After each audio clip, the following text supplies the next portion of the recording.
This video is brought to you by viewers like you. Thank you. Be sure to subscribe and help get this video to 2,000 likes. And I say, hey! Arthur is rehearsing for Aunt Lucy's wedding. He says DW is so excited for the ceremony, she even married the toaster to the blender, which seems fairly progressive for 1996. Arthur's relatives are staying at the Reed house for the wedding, including the killer queen bee that is Cousin Cora. What could be worse than a giant paint bubble? Oh, I know. 2 giant paint bubbles. No! The Reed parents foolishly make these two alpha cunts share the same room, and Cousin Cora immediately moves in on DW's turf. DW attempts to prevent a bloodbath by sharing her dolls with Cora, who coldly brushes them off as baby toys. Nasty shit one.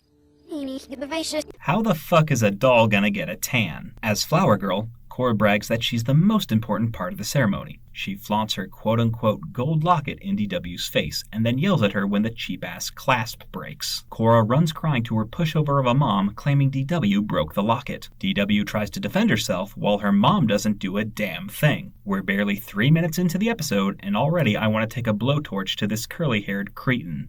The awful colors hurt my eyes. Wait, was Cora's mom standing on DW? The next morning, DW complains how she doesn't get to do anything during the wedding. She sets off to find a task of her own, nearly steamrolling her brother in the process. Mr. Reed, who for some reason waited until the day of the wedding to cook the reception banquet, kicks DW out of the kitchen before she has a chance to destroy the wedding cake. DW next goes to pester her aunt and uncle, and ends up staining both their clothes. DW goes crying to her mom just as Cora shows off her flower tiara. On the drive to the wedding, DW whines about how Arthur gets to sit up front, which is honestly a valid point since Mrs. Reed is also in the car. DW says she hopes Cora gets sick so she can be the flower girl. And for once, I find myself siding with DW. Well, I'll be double dog damn. Everyone gets to the church and Cora barges in acting like she's the Queen of the Nile. The bridal party is in the middle of the photo shoot when DW storms in to make it about her. What a bitch. The wedding is about to start and DW is still foaming at the mouth. Trust me, I'll have plenty to say about that next time. The ceremony begins as Cora berates Arthur to the point that he catapults the ring into the organ. Arthur is too big to fit inside the organ and asks Cora to help. Cora says fuck that and tells them to just buy a new ring. The wedding is ruined until DW steps in and rescues the ring from inside the organ. Cora's ego takes a critical hit as DW single-handedly saves the wedding. The ceremony resumes and Arthur gladly lets DW be the ring bearer. And we never see Cousin Cora again after this episode, cause the writers probably realized that one bratty baby is enough for this show. For if the two were to ever combine their forces, they would probably end up ruling hell together. Let's review. Cousin Cora crawled her way out of Satan's abyss to show DW who the real biggest bitch of PBS is. She stole DW's bed, forcing her to sleep on the floor, and then had the gall to insult her room. She called DW a boring baby and falsely blamed her for breaking her tacky locket. Cora never shut up about being the flower girl, leading DW to pester everyone into making her part of the wedding ceremony. Cora's insults and taunts caused Arthur to have a panic attack in the middle of the procession, leading him to fling the ring into the organ. Cora refused to help get the ring back, which resulted in DW single-handedly saving the day. And anyone who makes DW look like a hero deserves a special place in hell next to Hitler and Barney the dinosaur. F you, Cousin Cora. And I say, what the hell. And F you, DW.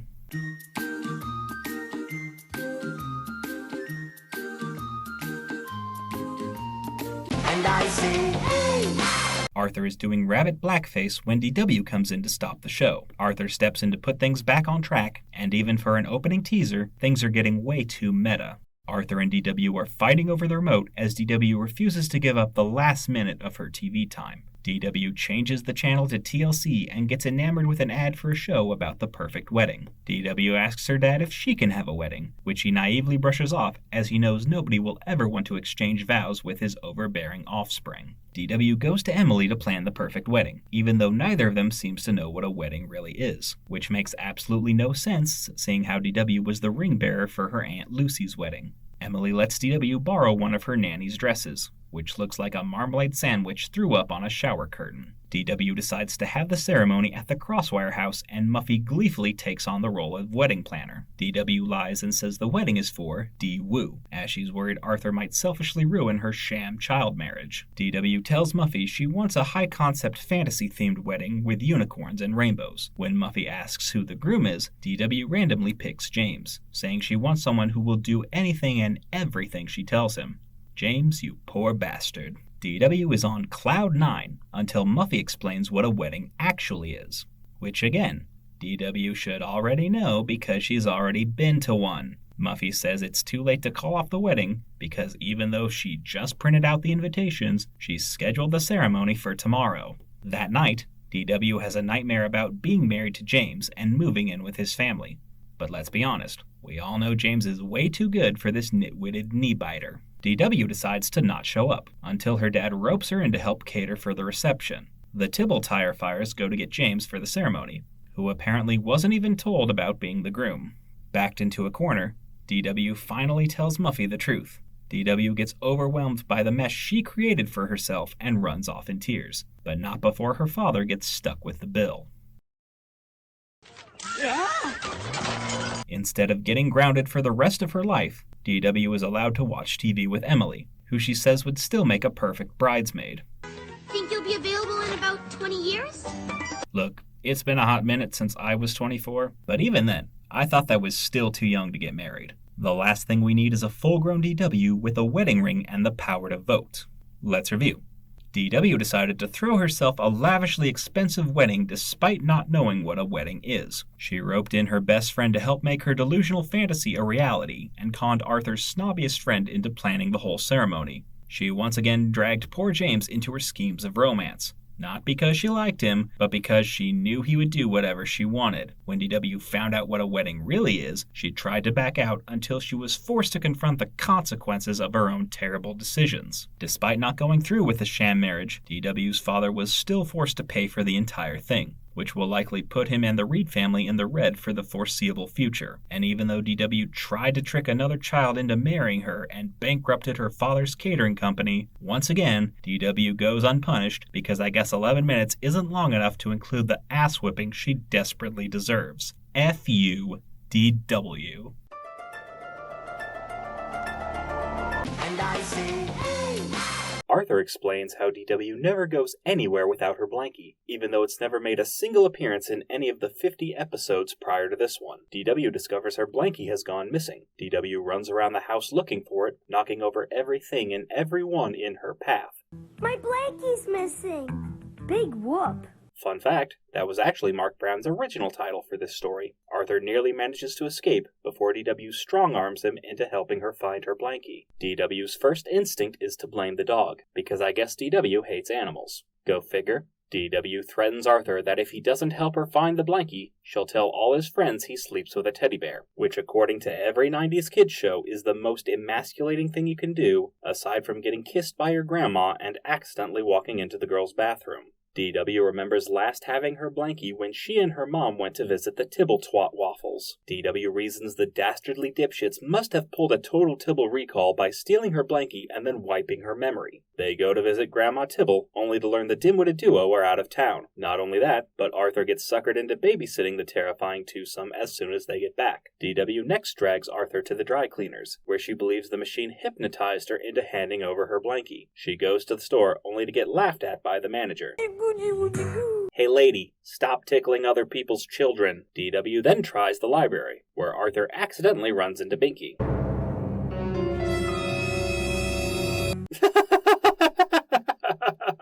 The two next try the car wash, as DW believes her Blankie got sucked up by the vacuum after she stupidly left the window rolled down. When that theory goes tits up, DW makes one last-ditch effort to find her Blankie by checking the sugar bowl. Arthur is worried DW will embarrass him in front of the girls inside. But honestly, Arthur, who the hell are you trying to impress? Arthur manages to get DW out of the shop, but not before screwing things up in the most introverted way possible. What's her favorite flavor?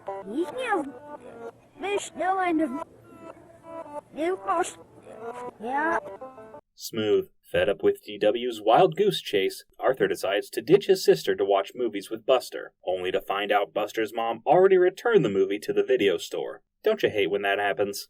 That night, DW says she can't go to bed without her Blankie. Mr. Reed, who was apparently fine with his 8-year-old and 4-year-old going all over town by themselves, tells DW to shut up and go to sleep. Arthur offers to share his stuffed bear Stanley to help DW fall asleep. DW tells him to fuck off. Just then, Pal comes in with DW's Blankie in tow. DW says it can't be hers since it doesn't smell like 4 years' worth of farts and snot. Turns out, Mrs. Reed washed the Blankie earlier that morning, which is something she definitely could have told DW before she left for work. Arthur goes back to bed, only to realize he left Stanley in DW's room. DW comes back to tease Arthur that she plans to keep the bear forever, leading Arthur to beat DW's sorry ass into oblivion.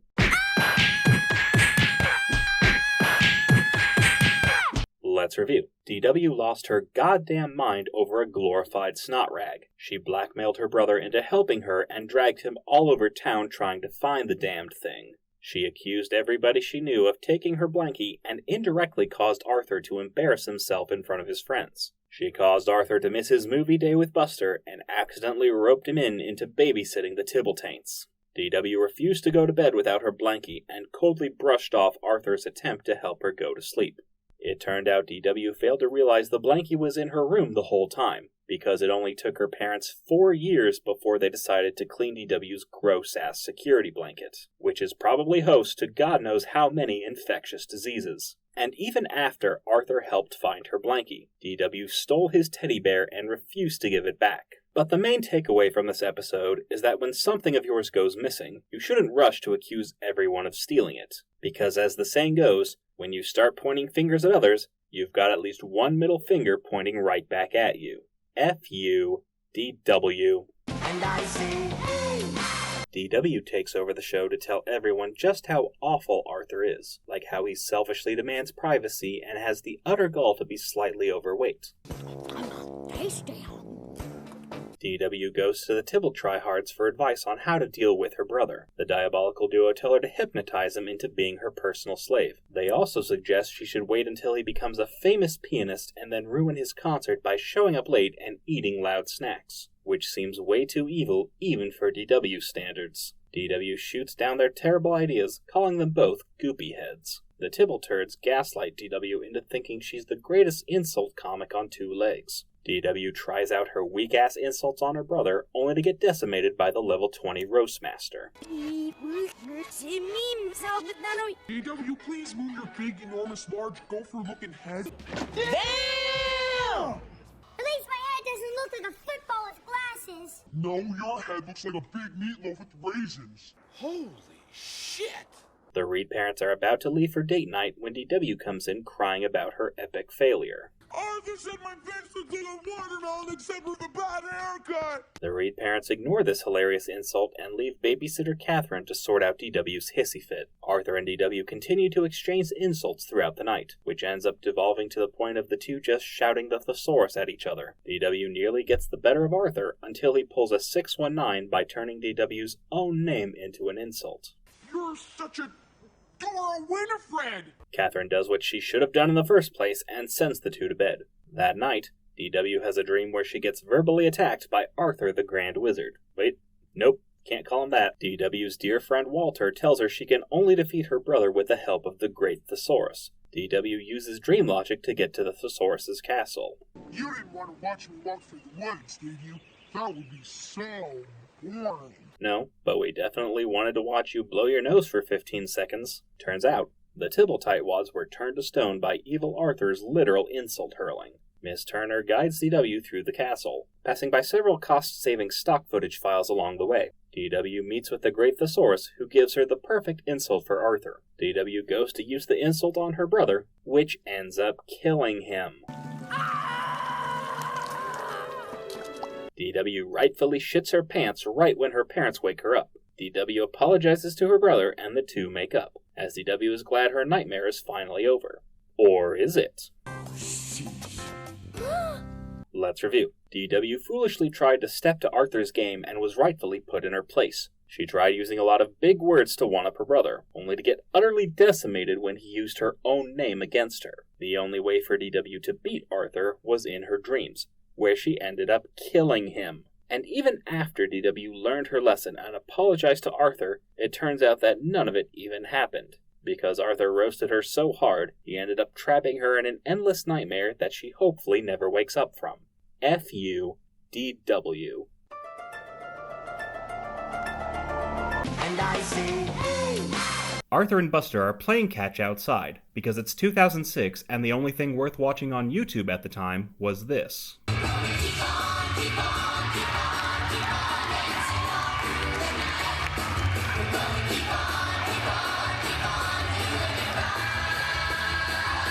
Mr. Reed is horrified to find a chip in the cake plate he bought for a wedding gig. They specifically requested this one. And they put the caterer in charge of ordering it? Seems more like something the wedding planner would be responsible for. But whatever. We gotta have an episode, I guess. DW comes in, and the first words out of her mouth is, she didn't do it. A well-worn tune she'll be singing the rest of her life. Arthur says he's been outside all day when DW chimes in like the free-range blabbermouth she is. Turns out, DW was secretly filming Arthur without his consent. She shows her father a tape of Arthur and Buster playing catch in the living room. At the same time, the plate was broken. Mr. Reed grounds his son on the spot, even though Arthur swears it wasn't his fault. Mr. Reed gets back to work, while DW takes a moment to rub salt in her brother's wounds. Which reminds me, you boys dance divinely. Have fun with your talk tonight. What a bitch. DW makes her grand exit, having nothing else to contribute to the plot. But a lot of you wanted me to cover this episode, so let's press forward. Arthur and Buster set out to prove their innocence and go to Fern's house for detective advice, which feels like something that could have easily been done over the phone. Fern tells him to take a page out of Sherlock Holmes' book, so Arthur goes home to do cocaine. Turns out, DW's tape has also convinced Mrs. Reed that her son is guilty, even though she's the one who put a glass plate near an open windowsill in the first place. The boys take the tape to the brain, who points out the crack in the plate is inconsistent with the type of damage a baseball could do. He also isolates a mysterious sound from the tape using some super high-tech Ultra Pro Tools bullshit that absolutely 100% definitely exists. The boys scour Arthur's living room to find the source of the noise and discover a watch belonging to Miss Persky, who delivered the plate to the house. Miss Persky says she never went inside the house, and then jumps on the fuck you Arthur bandwagon.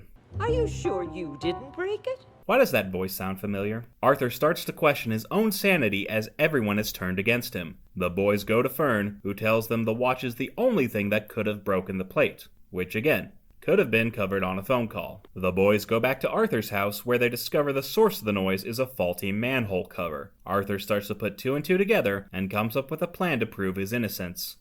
Arthur's house, 6:10 p.m. We're already at the house. We don't need a second title card. Also, why are you saying all the locations out loud? It's not like your audience can't read. Wait, maybe they can't. That evening, Arthur gathers everyone to reveal the truth, but not before DW gets in one last dig at her brother. Thank you all for coming.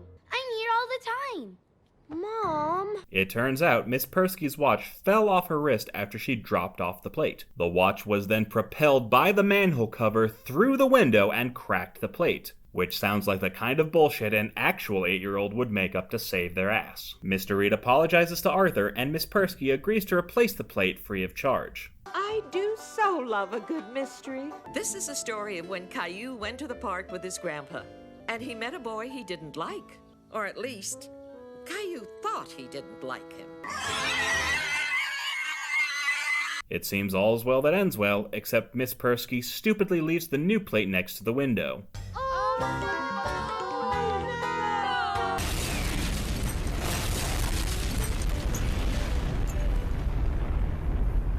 Let's review.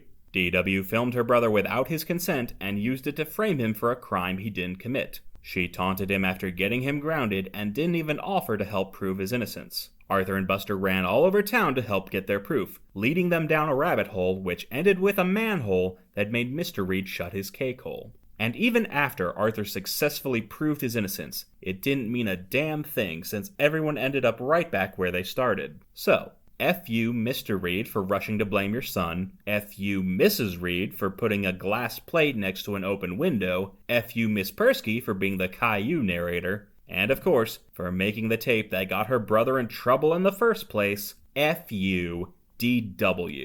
And I say, hey! DW is making pancakes when... Oh my god, this animation sucks. DW is making janky-ass pancakes while her dad doesn't do a damn thing to stop her from destroying the kitchen. Arthur says it's better to wait to do some things when you're older, like cooking or your mom. We're then treated to a montage of kids doing grown-up jobs, including a shot of the Tibble train wrecks as brain surgeons, which is way more horrifying than any Saw movie ever made. There is only one key to open the device. It's in the stomach of your dead cellmate.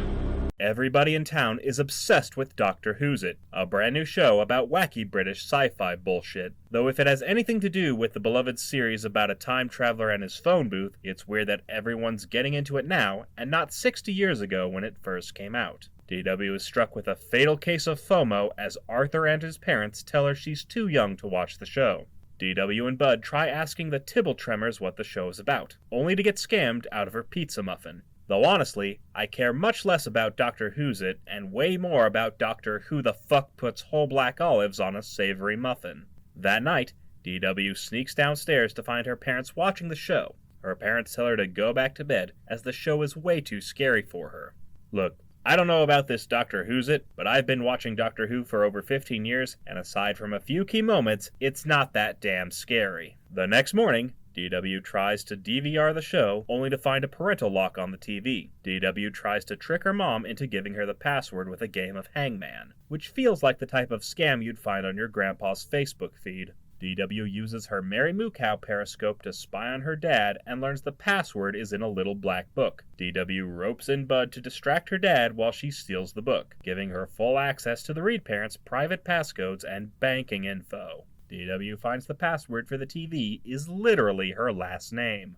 That's the stupidest combination I ever heard in my life!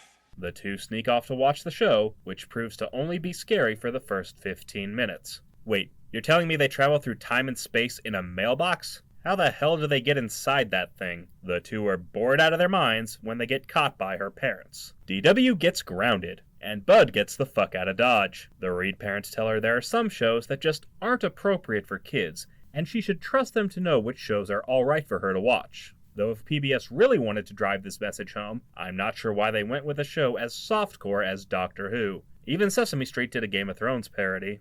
Am I out? Yes, I am sorry. It looks like you choked, Joffrey. Arthur gets the rare chance to rub salt in his sister's wounds when his parents tell him they also don't want him watching the show, which is a big fat bowl of crap. And I say that as someone who wasn't allowed to watch Ned's Declassified for a bit because of this episode. If you put your head in a book instead of your butt, you'd learn something! Hey, that's funny! Not as funny as what I did to Ahab's leg in my book. Let's review.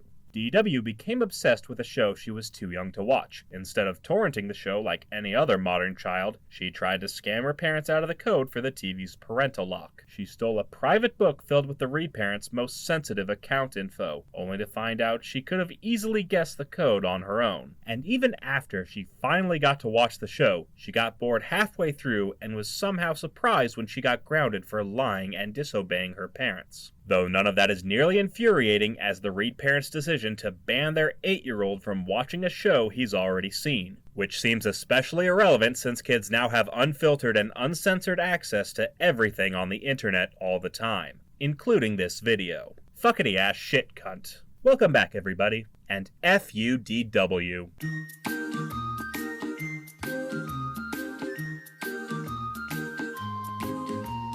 And I say, hey! Arthur and DW are at the public pool when the pint-sized terror tries to rope her brother into playing some stupid-ass game. Arthur says screw that and leaves the 4-year-old to fend for herself in open water. Come on in! The water is delicious! What the hell? DW is bored out of her mind and wishes for something interesting to happen, just as irony rolls in like a cold-hearted bitch. Everyone at the pool scrams to avoid getting soaked by the rain. Go figure.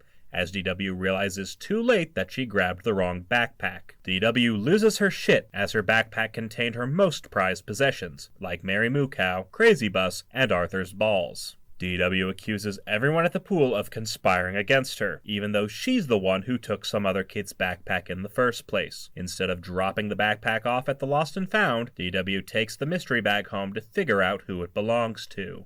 Looking for my Snowball, weren't you? Fuck off. DW finds a bunch of random letters on the bag and assumes the owner must be using an alias. She fears whoever stole her backpack is going to slaughter her Mary Moo Cow doll to feed to knockoff Barbie dolls. Jesus Christ. She rifles through the stranger's belongings, discovering a snow globe, a pan flute, and the world's most brittle butt plug. The next day, DW drags her brother all over town to find out where the contents of the mystery bag came from. They go back to the pool, only to find the Lost and Found is closed. DW spots a mysterious figure and chases him down to get her bag back, only to find the Tibble tapeworms playing in the mud. DW sulks away as she laments she won't get to meet her mysterious backpack thief. The next day at preschool, the Tibbletit fuckers are showing off their hand-sculpted dildo when it's revealed Tommy had DW's backpack the whole time. Turns out the letters on Tommy's backpack got rubbed off, and I guess he and his grandma were too dumb to realize he grabbed the wrong bag from the pool. The Tibbletoad lickers reveal themselves to be men of culture, as they made the Eiffel Tower sculpture by hand, play panpipes in a folk music class, and were gifted the Great Wall snow globe from their mom, who apparently exists. Everything wraps up when Emily runs in with a brand new mystery. Dry clean only. Dry clean only? Who's that?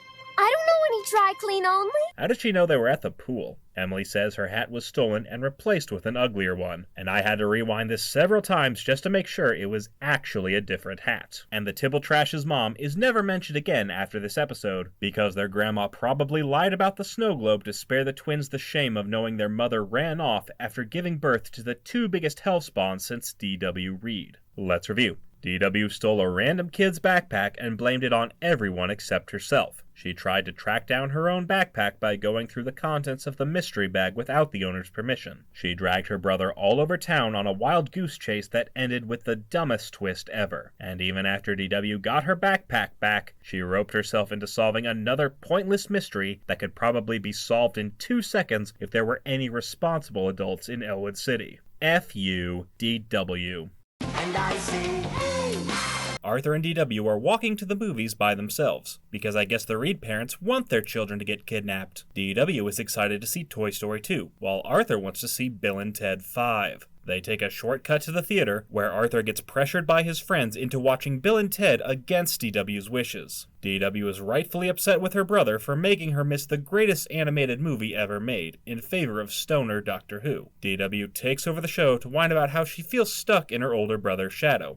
Arthur tells her to get her own show if she wants to keep bitching to the audience. That evening, DW gripes to her mom that Arthur ruined her movie day. Mrs. Reed assures the mop-top miscreant that Arthur won't be going to any movies anytime soon, even though her parents are the ones who let an 8-year-old and a 4-year-old walk to the movies by themselves. DW says she wishes she was born first, specifically so she could make Arthur do whatever she wants, as if she doesn't already do that. Later that night, DW's imaginary friend Nadine shows up with a time-traveling tricycle, even though I'm pretty sure they've already established DW can ride a two-wheeler. Nadine suggests they go back in time to make Arthur fall in garbage, which I guess was the pinnacle of early 2000s humor. DW says she'd rather use the time machine to prevent Arthur from ever being born. DW travels back to the prehistoric era of 1996, where she discovers her parents used to be a princess and a singer for the village people. Jane and David Forrest Reed go to purchase a baby from the baby store, which turns out to be a front for a child trafficking ring.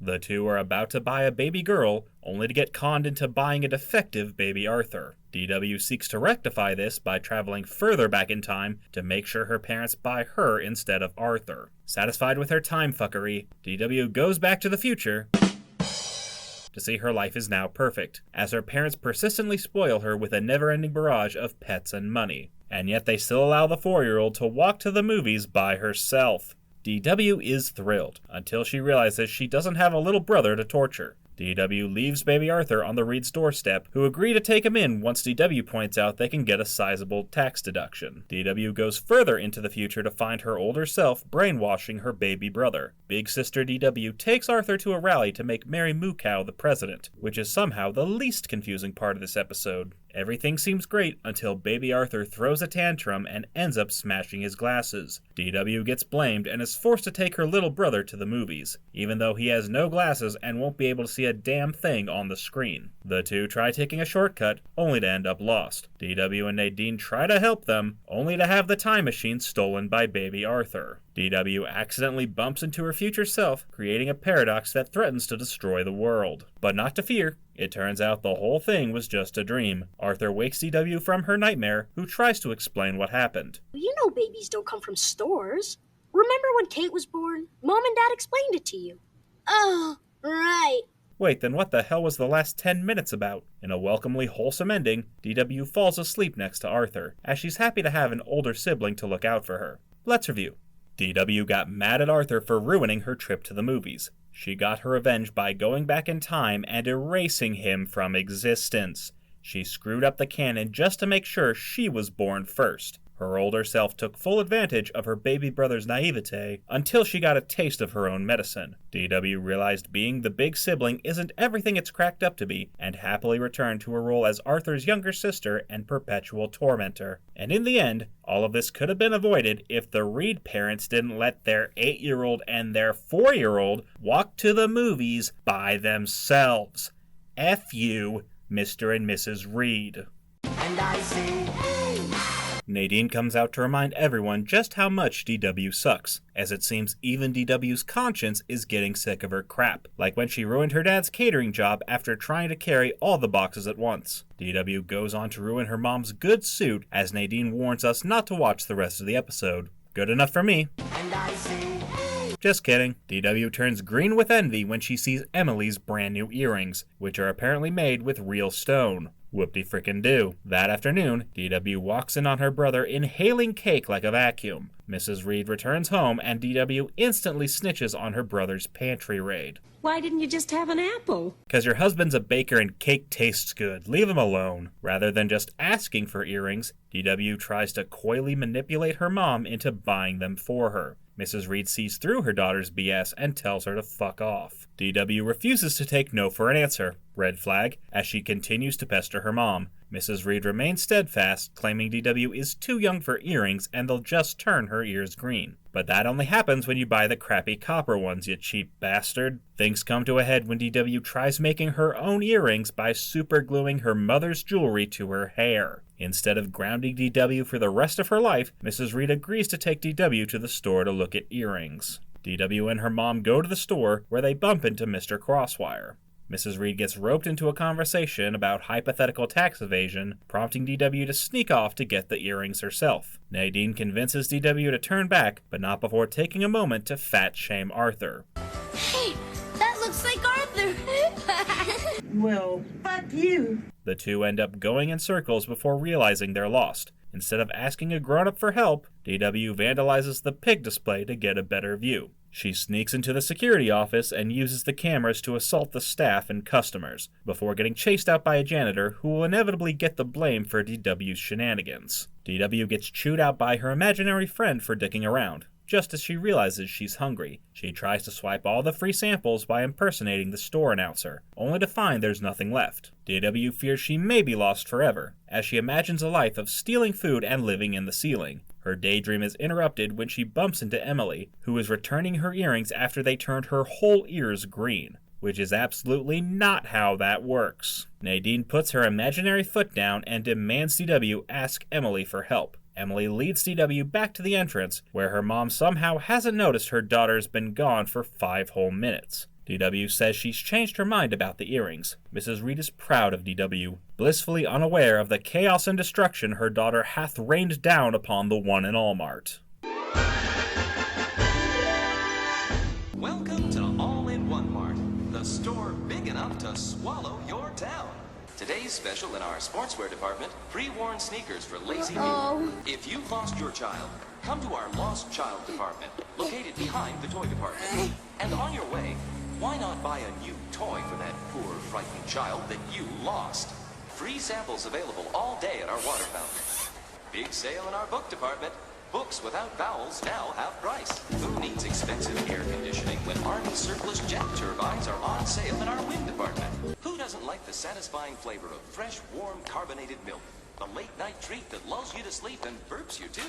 Don't forget today's sale on chocolate-covered cabbage.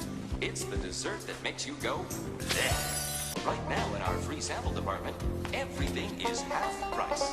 Let's review. DW got jealous of her friend's earrings and endlessly nagged her mom to try to get her own. She pestered her parents persistently and even went as far as to glue her mother's earrings to her hair. She managed to wear down her mother, who reluctantly agreed to take her to the store. DW snuck off the first chance she got and ended up hopelessly lost. Instead of asking for help, she broke into the security office to try to find her own way back. She destroyed half the store and injured dozens of people just so she could get some stupid-ass jewelry. And it was only when her imaginary friend twisted her arm that DW finally asked someone for help. And all of this turned out to be a huge waste of time, as DW changed her mind about earrings the second she found out they turn your ears into avocados. But if there's one message the episode wants you to take away, it's that Arthur's fat. Enjoy your cake, you fatty patty fat pig. F-U-D-W.